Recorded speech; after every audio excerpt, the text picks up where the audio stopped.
In the 1960s, Antarctica was considered a place where going there meant putting your own life at risk. The sea here was nothing less than a prison, icy on the surface. But beneath, it was so tough that ordinary ships would give up even before reaching there. But then, one visionary showed courage and built a ship even stronger than the Titanic, making the impossible possible. This ship completed more than 250 journeys. But then came the dark night of November 22, 2000, when the captain had to abandon it in the middle of the sea. Let's find out the whole story in today's video.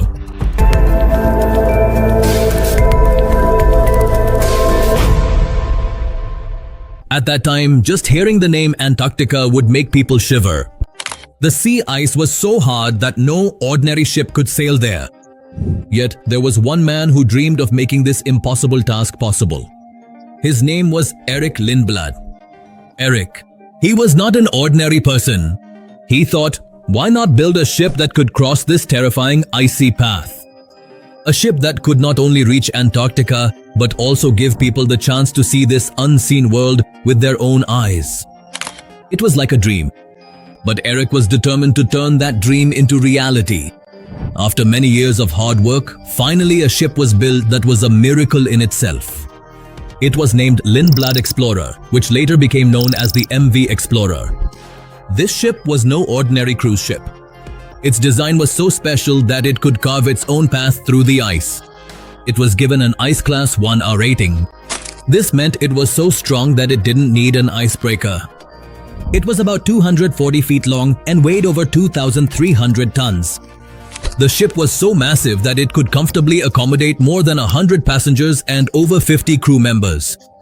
Its body was built with 2 layers so that even a collision with ice wouldn't damage the ship.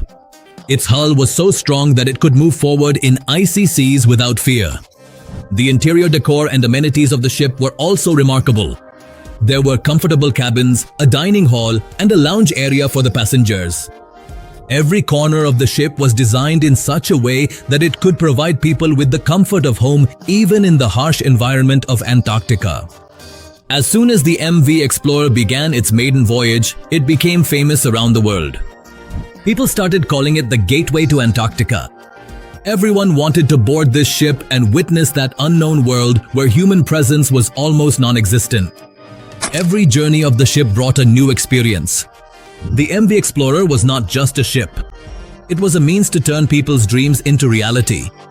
In 2004, a travel company called Gap Adventures bought this ship. They kept its name the same. The name remained the same, MV Explorer. The company made it even more modern. By 2007, this ship had completed more than 250 journeys. Every journey was successful. It seemed as if this ship was immortal, but no one is immortal before nature, and soon a day was coming that would change the story of this ship forever. It was the 11th of November, 2007.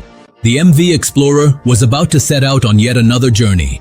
This was a 19-day trip that was to begin from the city of Ushuaia in Argentina. This city is considered the southernmost city in the world and is the starting point for journeys to Antarctica. On the way, the ship would pass through the Falkland Islands and South Georgia Island and then reach the icy shores of Antarctica. This time, there were 100 passengers and 54 crew members on board the ship.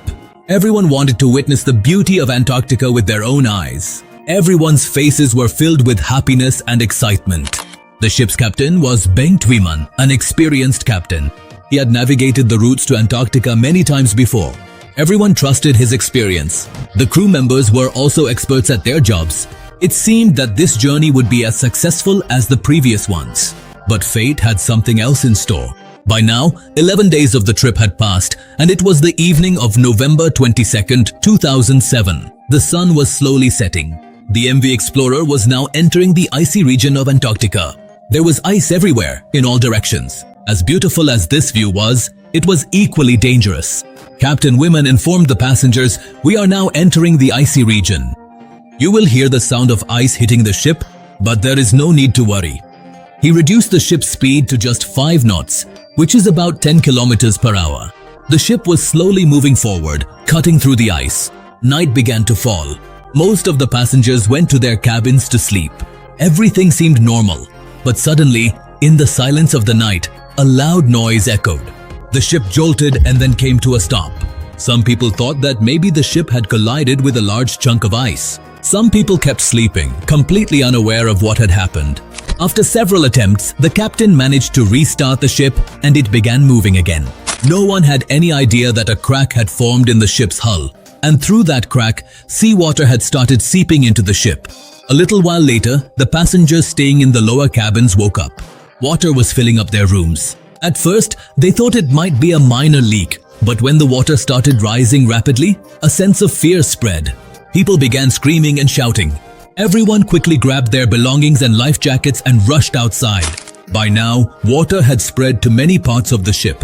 The crew members began trying to control the situation, but the flow of water just wouldn't stop. When the captain was informed, he thought it might just be a minor leak that could be completely. It can be controlled with the help of pumps. But soon they realized that the situation was very serious. The ship's hull had been badly damaged and water had now reached the engine room.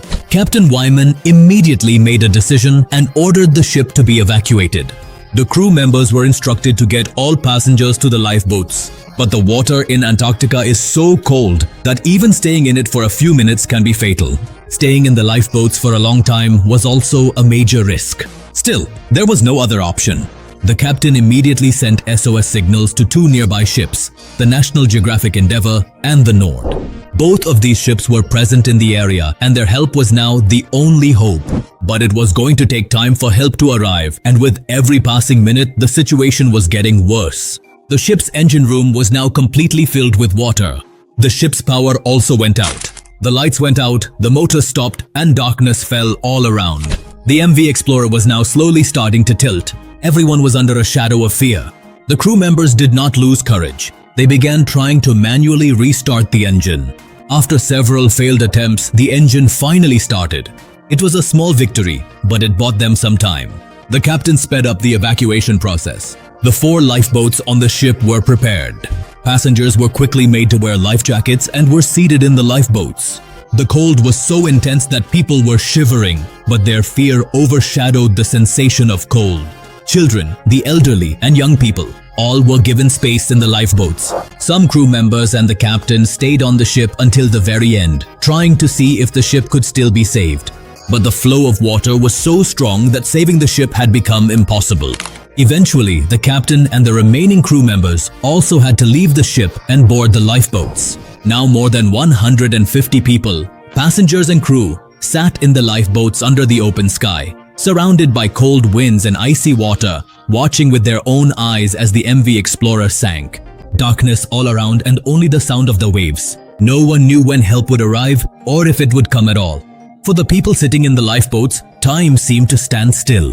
The cold winds were stinging their faces. They sat in the lifeboats for nearly 4 hours, and then suddenly, a light appeared in the distance. It was the Nordnorge, the very ship that had received the SOS call.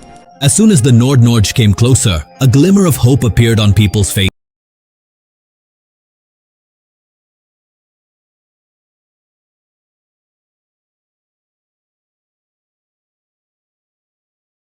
The thing was, no one was injured in this entire incident. All 154 people were safe, but the MV Explorer could not be saved. An investigation began after the accident. Everyone wanted to know how such an accident could happen to such a strong ship. The investigation revealed many shocking facts. This accident did not happen because of any mechanical failure.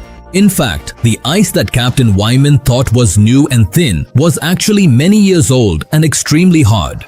This ice had badly torn the ship's hull. The investigation also found that the ship's speed could have been reduced further and more caution could have been exercised in the icy region. Despite the captain's experience, this was a major mistake that led to such a huge disaster.